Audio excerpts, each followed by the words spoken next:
বাংলাদেশ অনেক আগেই ভারতের আসল চরিত্রটা বুঝে গিয়েছিল। সেই তিক্ত অভিজ্ঞতার কথা এই উপমহাদেশের মানুষ ভুলে যায়নি। কিন্তু এবার সেই একই ধাঁচের প্রতারণার শিকার হলো এমন একটি দেশ যেটা ভারতকে নিজের ভাইয়ের মতো মনে করত। হ্যাঁ, ইরানের কথা বলা হচ্ছে। বছরের পর বছর ধরে যে বন্ধুত্বের মুখোশ পরে ঘুরে বেড়াচ্ছিল ভারত, সেই মুখোশটা এবার সকলের সামনে খসে পড়ল। পুরো দুনিয়া দেখে ফেলল তাদের সেই দ্বিমুখী রাজনীতির বিভৎস চেহারা। যারা নিজেদের ইরানের সবচেয়ে কাছের মিত্র বলে বুক ফুলিয়ে ঘোষণা দিত, তারাই কিনা আড়ালে আড়ালে শত্রুপক্ষের সাথে গোপন আঁতাত করে চলছিল।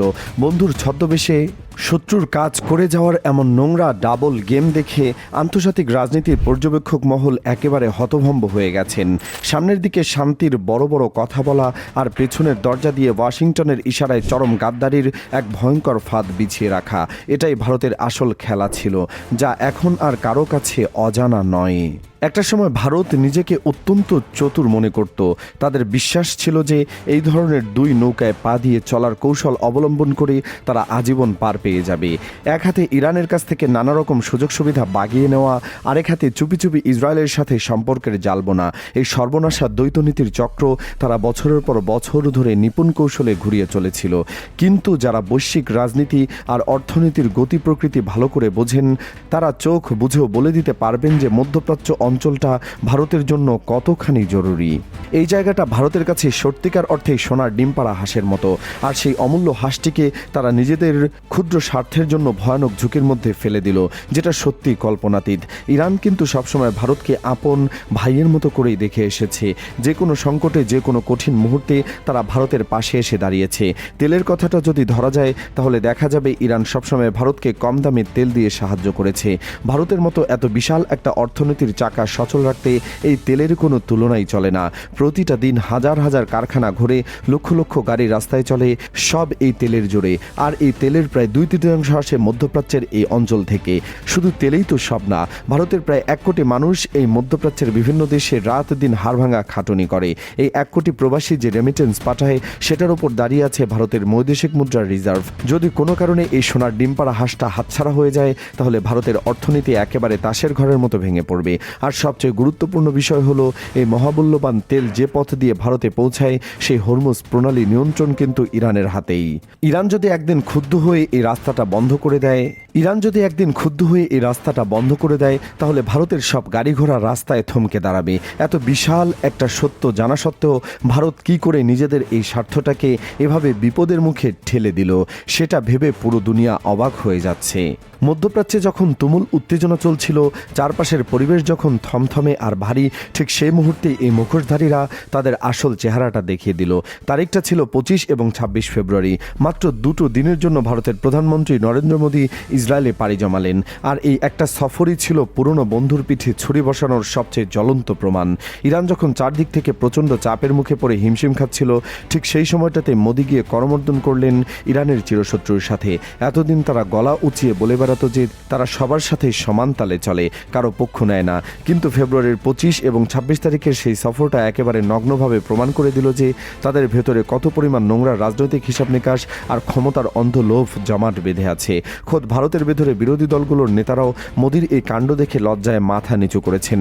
তারা সোচ্চার হয়ে বলেছেন, এত বড় মাপের বেইমানি এর আগে কোনোদিন ঘটেনি। কারণ বছরের পর বছর ধরে পরীক্ষিত বন্ধু ইরানকে বিপদের সময় একেবারে একা ফেলে দিয়ে শত্রুর ঘরে গিয়ে এমনভাবে মিশে যাওয়াটাকে সবাই সরাসরি চরম নেমক হারামি বলে ভাবতে শুরু করেছে। এটা ছিল একদম খোলাখুলি দুশ্মনী। আর এই পুরো ভয়ঙ্কর ছকের আসল রূপটা প্রকাশ পেল ঠিক 28 ফেব্রুয়ারি তারিখে। মোদির সেই সফর শেষ হওয়ার পরপরই সেদিন যুক্তরাষ্ট্র আর ইসরায়েল একজোট হয়ে ইরানের উপর একটা বিধ্বংসী যৌথ হামলা চালায়। সেই অত্যন্ত ভয়াবহ ও উত্তেজনাকর আক্রমণে ইরানের সর্বোচ্চ ধর্মীয় নেতা খামেনির অত্যন্ত ঘনিষ্ঠ এবং অপরিহার্য অন্তত 40 জন শীর্ষস্থানীয় নেতাকে চিরতরে পৃথিবী থেকে সরিয়ে দেওয়া হয়। এই হামলার পর সমস্ত পৃথিবী যেন একটা মুহূর্তের জন্য থমকে গেল। এই 40 জন গুরুত্বপূর্ণ নেতাকে যেভাবে পরপারে পাঠিয়ে দেওয়া হলো, তার পেছনে ভারতেরও একটা মোটা দাগের ভূমিকা রয়েছে। সেটা এখন আর বুঝতে কারো এক মুহূর্ত লাগে না। আন্তর্জাতিক গোয়েন্দা মহলের সূত্রগুলো বারবার একই কথা বলছে যে এই সমস্ত শয়তানি পরিকল্পনাটা মূলত তৈরি হয়েছে ওয়াশিংটনের ইশারায়। মধ্যপ্রাচ্যে ইরানের ক্রমবর্ধমান প্রভাব দেখে পেন্টাগনের উচ্চপদস্থ কর্মকর্তাদের কপালে গভীর চিন্তার রেখা ফুটে উঠেছিল। ট্রাম্প প্রশাসন তো রীতিমতো ঘুম কেড়ে নিয়েছিল এই চিন্তায় যে ইরানকে কোন পথে ঠেকানো সম্ভব। আর ঠিক সেই কারণেই তারা ভারতকে তাদের কলকাঠি নাড়ার হাতিয়ার হিসেবে ব্যবহার করল। ভারতও তাদের সেই পুরনো দিনের বন্ধুত্বের স্মৃতি একেবারে জলাঞ্জলি দিয়ে আমেরিকার হাতের পুতুল সেজে এই পাপের 16 আনা পূর্ণ করতে সাহায্যের হাত বাড়িয়ে দিল। এত বড় একটা ষড়যন্ত্রকারী জাতি যে কতটা নিচে নামতে সক্ষম, এটাই তার সবচেয়ে উজ্জ্বল প্রমাণ। এই গাদ্দারদের কুকর্ম আর মুখোশধারী ভণ্ডামির গল্প কিন্তু এখানেই শেষ হয়ে যাচ্ছে না। পত্রপত্রিকার পাতা উল্টালেই চোখে পড়ে 28 ফেব্রুয়ারির সেই ভয়ঙ্কর আগ্রাসনের সময় ভারত কেমন করে মুখে তালা লাগিয়ে চুপচাপ বসেছিল। একটা স্বাধীন সার্বভৌম রাষ্ট্রের উপর এত ভয়াবহ আঘাত নেমে আসার পরেও 40 জন শীর্ষ নেতাকে চিরবিদায় জানানোর পরেও ভারতের মুখ থেকে একটা টুশব্দ শোনা গেল না, যেন তারা কিছুই দেখছে না, কিছুই শুনছে না, কিছুই জানে না। কিন্তু তাদের এই চরম প্রতারণার মুখোশটা খুব দ্রুতই খুলে গেল। ইরান যখন এই অন্যায়ের জবাবে পাল্টা আঘাত হানল এবং উপসাগরীয় এলাকায় থাকা শত্রুদের আমেরিকান ঘাঁটিগুলোর কাঁপন ধরিয়ে দিল, ঠিক তখনই ভারতের প্রকৃত চেহারাটা সবার সামনে বেরিয়ে এলো। নরেন্দ্র মোদী সবার আগে ছুটে গিয়ে তার এক্স হ্যান্ডেলে একটা পোস্ট ঝুলিয়ে দিলেন এবং ইরানের সেই পাল্টা হামলার তীব্র ভাষায় নিন্দা জানালেন।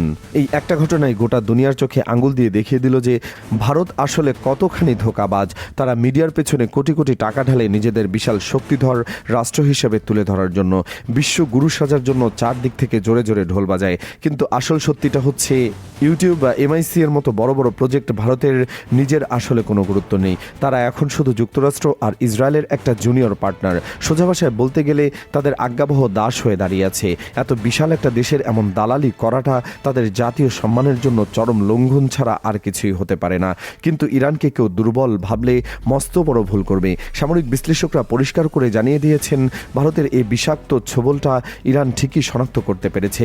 ভারতের জ্বালানি নিরাপত্তা, মধ্যপ্রাচ্যে বসবাসকারী সেই 1 কোটি মানুষের ভবিষ্যৎ, ব্যবসা বাণিজ্যের করিডোর সবকিছু এখন একটা সরু সুতোর উপর দুলছে। ইরান এখন পুরোপুরি বুঝে গেছে যে ভারত আসলে আস্তিনের সাপ। তাই তারা এই কুচক্রী দেশটাকে যথাযথ শিক্ষা দেওয়ার জন্য নতুন করে ছক সাজাতে লেগে গেছে। আগামী দিনগুলোতে ইরান, চীন, রাশিয়া মিলে যে নতুন শক্তিশালী জোট গড়ে তুলছে, সে বলয়ে ভারতের মতো বেঈমান দেশের কোনো ঠাঁই হবে না। এটা দিনের আলোর মতো পরিষ্কার। তাই একথা নির্দ্বিধায় বলা চলে, ভারতের দিন এখন দ্রুত ফুরিয়ে আসছে। এমনকি চাবাহার বন্দরকে কেন্দ্র করে ভারত যে বিশাল বিশাল স্বপ্ন দেখে এসেছিল, সেগুলো এখন ধুলোয় মিশে যাওয়ার দোরগড়ায়। কারণ ইরান এখন এক মুখোশধারী রাষ্ট্রকে তাদের সমস্ত কৌশলগত পরিকল্পনা থেকে বাদ দেওয়ার জন্য জোরদার প্রস্তুতি নিচ্ছে।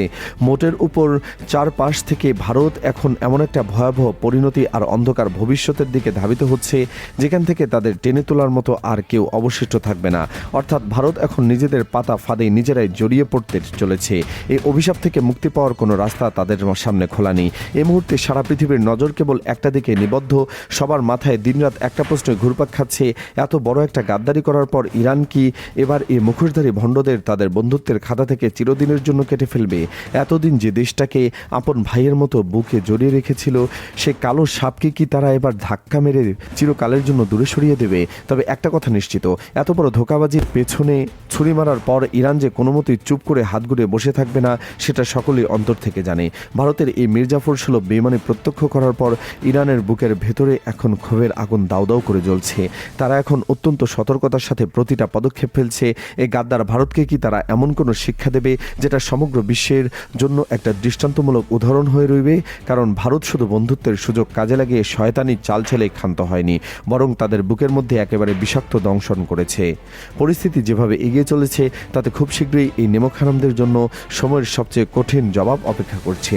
ভারতের কপালে এবার যে কি আছে, সেটা ভেবেই তাদের অনেকের রাতের ঘুম উড়ে গেছে। ইরান যদি সত্যি তাদের তেলের সরবরাহের পথ চিরতরে বন্ধ করে দেয়, অথবা সেই থেকে 1 কোটি প্রবাসীকে ঘাট ধরে বিদায় করে দেওয়ার ব্যবস্থা করে, তাহলে ভারতের সেই বড়াই একেবারে মাটির সাথে মিশে যাবে। নিজেদের পায়ে কুড়াল মেরে তারা এখন নিজেরাই পুরোপুরি ডুবে গেছে। তাদের এই ডাবল গেম এখন তাদের নিজেদের জন্যই সবচেয়ে বড় সর্বনাশ হয়ে দাঁড়িয়েছে। এই টানটান উত্তেজনার পরিসমাপ্তি কোথায় গিয়ে থামবে, আর কুচক্রী ভারতের কপালে শেষমেশ কি ভয়ঙ্কর পরিণতি লেখা আছে, সেটাই এখন কেবল দেখার বিষয়।